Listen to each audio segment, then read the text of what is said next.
For $299, HIFIMAN created one of the most powerful headphone amplifiers and DACs in the entire world. And not only that, but even included R2R technology in the DAC chip.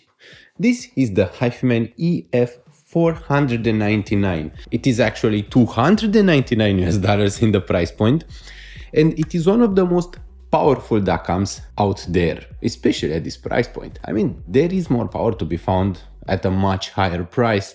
But how did they manage to do it? First off, we have a really beautiful unit with this transparent front. We also have golden copper accents, which look really awesome in person. We have two headphone outputs at the front, one in the 6.35mm single-ended mode and one in the XLR balanced mode. I actually don't have many headphones that use an XLR connector, so to actually use the EF499 with headphones and especially with cables, which I already know, I have relied on this little DD Hi-Fi XLR44B connector. This doesn't really color the sound, it is a very transparent adapter from XLR to 4.4mm balanced. So this is how it would look like for me. As you can see, this is a tall unit, but a narrow unit. Usually most DACs would sit like this, they would be flat on the table, but EF499 sits tall. This is helpful, for example, if you have a monitor and if you want the DAC to be next to the monitor because it would take much less space, or for example, if your desk is already a bit crowded. If you want your desk to be less crowded, something like the EF499 can be helpful. The feet, or rather the foot at the bottom, is really large. It is connected to the main chassis by 4 screws and it has a rubber layer on the bottom so that it doesn't wobble. When actually placing it on my desk, EF499 is one of the most stable DAC amps out there, but it's not just the headphone amplifier, we also have DAC outputs at the back. If you really wobble it, you may feel that something is wobbling on the inside, but that is normal, you shouldn't be worried because everything is very tightly connected on the inside. What you would feel is just the metallic chassis, because this one you can actually squeeze a tiny bit, but that is not a constructional issue for most people. At the top we have two XLR lineouts. Those are balanced, but using either the XLR balanced lineout or the single-ended RCA lineout would disable the volume control. So basically the lineouts do not have any kind of volume control. They are just pure lineout, straight from the DAC to your preamp, I hope, because if you connect a power amplifier straight to the EF499, I can only feel sorry for both your speakers and your ears, because pushing full volume into a power amplifier is not recommended. Below it we have the RCA lineouts, which once again don't have volume control. We also have the Ethernet input, and I have tested the streaming because in my previous videos, for example exploring the HIFIMAN Serenade, I did not really test much of the streamer because I typically stream the computer straight from my computer, which I placed on the right side of my desk now. But when you actually want to stream, you just connect to Tidal, you have the EF499 connected to the same network, and Tidal automatically sees it as an output option. If you click on the little speaker in Tidal, you will see that it's available. So that's all, you don't really need to configure anything, it just works, everything just works perfectly, no issues, and same for Spotify. So this would mean that it has Tidal Connect and Spotify Connect.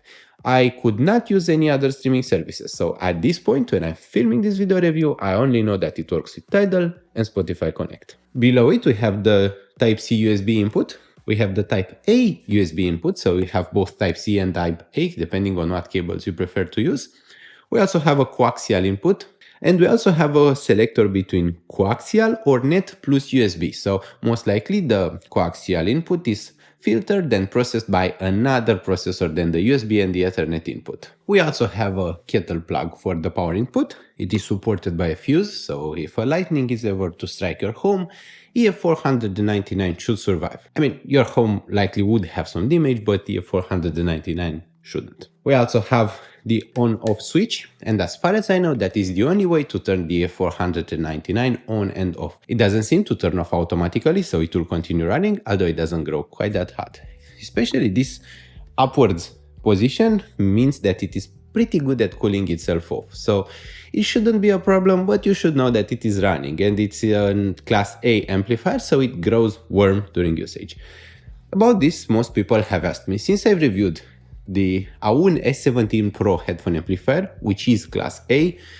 That one was known to grow too hot to be used by most people. I live in a pretty cold home during the winter and hot home during the summer. Somehow EF499 arrived in the summer, so I tested it both in full heat but also in the cold of the winter. And overall it doesn't grow too hot. I have never had it run into overheating issues, but once again there is no other way to turn it off but by reaching in the back and flipping the switch on and off. The maximum headphone amplification is over 4 watts for the balanced headphone output, which is insanely high, especially when you pay about $300. You don't expect to have this much power. It's a lot of power. And you have this super fluid volume control, although since it is an analogic volume control, it has a bit of channel in variation at the beginning of the volume. So until about 10 o'clock, you'll feel just a tiny bit of volume variation between the channels. That's normal, and it is part of how analogic volume controllers are designed. We also have a selector, which doesn't spin freely, so it has 4 positions between high gain NOS, high gain OS, low gain OS, low gain NOS. NOS or OS are referring to oversampling filters. OS typically means oversampling, which should create a sharper, brighter sound, and NOS is a non-oversampling filter, which is the raw output from the art-to-art DAC. Theoretically, the raw output is a bit softer and gentler. In my personal experience, there is very little difference between the NOS and the OS filter. In some units you can hear it much more, but in EF499, we are reviewing this right now, in this one it is a very small difference. So you could live with either OS or NOS, you should be okay. Between the low gain and the high gain, I would typically use the high gain, but with EF499, I would recommend using the low gain only. This is because this one DAC amp is so strong that it has more than enough power on low gain for almost all of my headphones. Even if you plug something crazy hard to drive like the T plus A Solitaire PSA or Dan Clark Expanse or even Audi's LCD5, everything is not only fully drivable, it's incredibly loud, incredibly fast. So to have slightly more volume control, to have a more granular control, you need to use the low gain. The single-ended output is a bit less good sounding than the balanced output. Typically the balanced output is the better sounding one. With EF499 you have a very solid unit for the price. As I was saying, for this price I did not expect either the build quality or the driving power or even the sonic quality. Speaking of which, the most important aspect is the sonic quality. On the line out I couldn't really hear much of a noise floor, although I did hear it with EF400, EF600 and even with the Serenade at times, although the Serenade didn't have a noise floor, it had a bit of a gain hum, which is solvable if you want to contact HIFIMAN and upgrade it. EF499 doesn't really have a noise floor, I can't hear it. Regardless of the amplifier I've used, I can't hear humming, I can't hear a noise floor. I am right now using it's out of the frame, but it's the Topping B100 monoblock amplifiers, and with them and with the Pylon Audio Diamond 30 Mark II, there is no noise floor, so you should be good to go. Don't worry about the noise floor if you don't have an incredibly sensitive speaker amplifier. With headphones, I can hear the noise floor. It's audible, but it's very quiet. With most hard-to-drive headphones, and even with easy-to-drive headphones, it's just a very tiny smidgen bit of noise floor, which is audible only at the lowest volumes. So if you tend to listen even remotely loud or even remotely medium, not loud, then you shouldn't really notice that it has any kind of background noise. But the sound is quite forward, punchy and dynamic. It has one of those forward, uplifting, powerful sounds. It's like muscular. It's super good at driving headphones. It offers excellent control, a good resolution, and renders details very clearly. It has a very clear detailed rendering. Although it is an art-to-art DAC, it doesn't really have that characteristic art-to-art sound. I would say that EF499 sounds more like a standard Delta Sigma DAC, although it's not quite as edgy. You hear a lot of texture, and textures are presented very clearly. You hear every single little bit of grain in the texture, you hear everything. Music just makes sense and it is very detailed. This is typically desirable, and I would say that most people want to hear more detail in music, especially at this price point.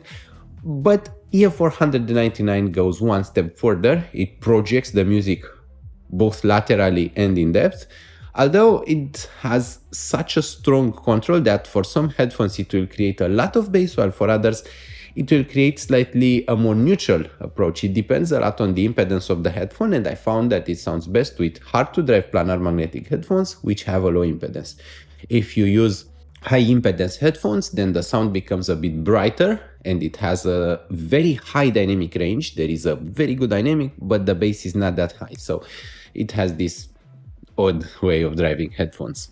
You can even see them there. Those are the Sennheiser HD490, which have a slightly higher impedance, and they are good to test the high impedance output. Overall, EF499 is a really detailed, crisp and sharp sounding DAC amp.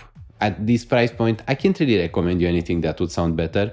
It has a considerably lower noise floor than the IFI Zen DAC 3. IFI Zen DAC has a lower driving power, so EF499 has both a higher driving power, a lower noise floor. It has convenient XLR lineouts, although it doesn't have volume control on those. So you'll need a preamplifier or a speaker amplifier which has volume control. In general, EF499 is pretty much the best deal you can grab around the price point. There are other options as well, but it is one of the best priced DAC amp out there. Of course, HIFIMAN also has a new EF500, and we will also review the 500 and compare it more directly with the 499, but 499 is the most affordable DAC HIFIMAN has ever created, and yet it doesn't disappoint us in the least. Thank you so much for watching. I hope you are having fun. Don't forget, you can purchase the F499 as well as make your shopping using our Amazon links in the video description or AliExpress links if you prefer it. Thank you so much for spending your time on my channel, for watching my videos. I really appreciate having you here with me. And if you really want to make my day a bit better, please watch other videos from me, because that would help this channel the most. Thank you so much for watching, and I hope we'll see each other really soon. Bye bye.